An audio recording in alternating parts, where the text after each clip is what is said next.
రక్తం బట్టు వరకు చివరి శ్వాస వరకు వారు కొనసాగించారు. మనం విభేదించి ఉండొచ్చు, విభేదించినంత మాత్రాన ఆ సిద్ధాంతం ఉండకూడదన్న ఆలోచన ఎవరికైనా వస్తే అది తప్పు. 100% నేను ఖండిస్తున్నా.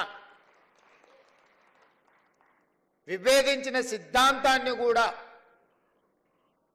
చర్చలో పెట్టడమే ప్రజాస్వామ్యము.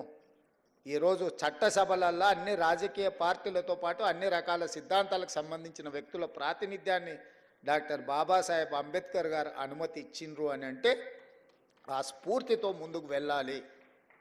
అందుకే కేంద్ర ప్రభుత్వం పద్మభూషణ్, పద్మశ్రీ అవార్డులను ప్రకటించాలని రాష్ట్ర ప్రభుత్వాన్ని తెలియజేసినప్పుడు వ్యక్తిగా కాదు, తెలంగాణ రాష్ట్ర ప్రభుత్వంగా ఈ భారతదేశం యూనియన్ ఆఫ్ స్టేట్స్ ఏ ఒక్క వ్యక్తి యొక్క రాజ్యం కాదు, రాజ్యాధికారం కాదు. ప్రజలు ఎన్నుకున్న ప్రజాప్రభుత్వాలు, రాష్ట్ర ప్రభుత్వాలు కూడితేనే కేంద్ర ప్రభుత్వం.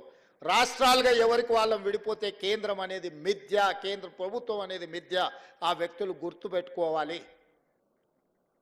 రాష్ట్రాల కలయికనే కేంద్రము ఈ దేశం. రాష్ట్ర ప్రభుత్వాలకు సంబంధించిన మేము ప్రభుత్వ అభిప్రాయంగా మా తెలంగాణ సమాజాన్ని,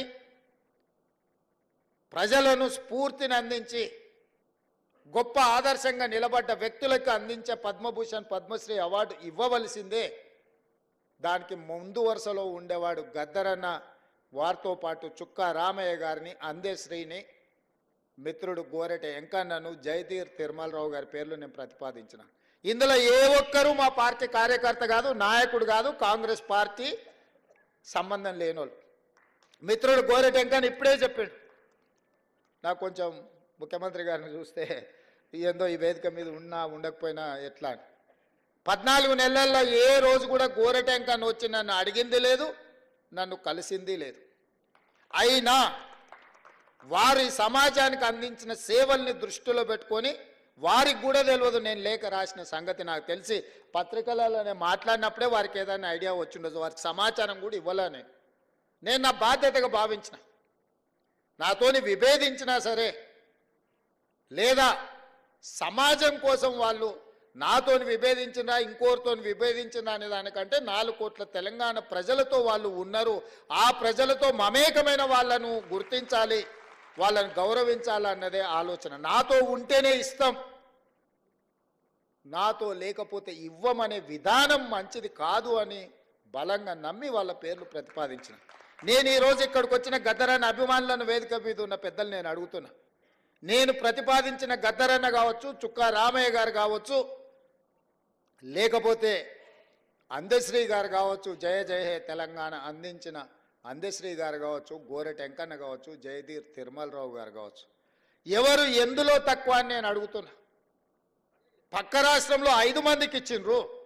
ఆ 5 మంది కంటే ఈ 5 మంది ఏమైనా తక్కువనా? ఈ సమాజానికి మా వాళ్ళు ఆదర్శంగా లేరా? నేను ఒక పద్ధతిలో ప్రధానమంత్రి గారికి మా ఆలోచనను, మా బాధను, మా నిరసనను కేంద్ర ప్రభుత్వానికి ఒక వేదిక మీద నుంచి తెలియజెప్పి లేఖ రాస్తున్నామని చెప్పిన. కేంద్ర ప్రభుత్వం జరిగిన తప్పును సవరించుకొని భవిష్యత్తులో అయినా సరిదిద్దుకుంటుందని నేను భావించిన.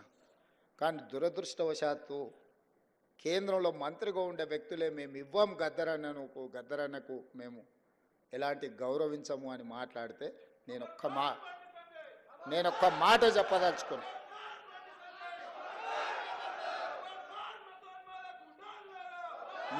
మాట చెప్పదలుచుకున్నా. మళ్ళొక్కసారి మీరు మీ పార్టీ గద్దరన్నకు వ్యతిరేకంగా, గద్దరన్న గౌరవాన్ని కించపరిచేటట్టు మాట్లాడితే మీ పార్టీ ఆఫీసు ఉన్న ప్రాంతానికి గద్దరన్న పేరు పెడతా.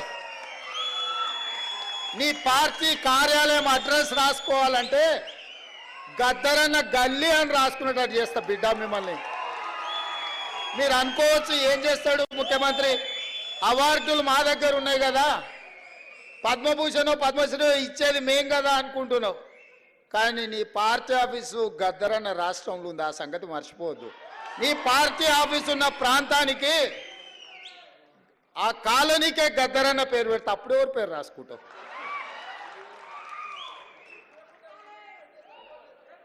ప్రతిదానికి మా దగ్గర మందుంది స్వామి.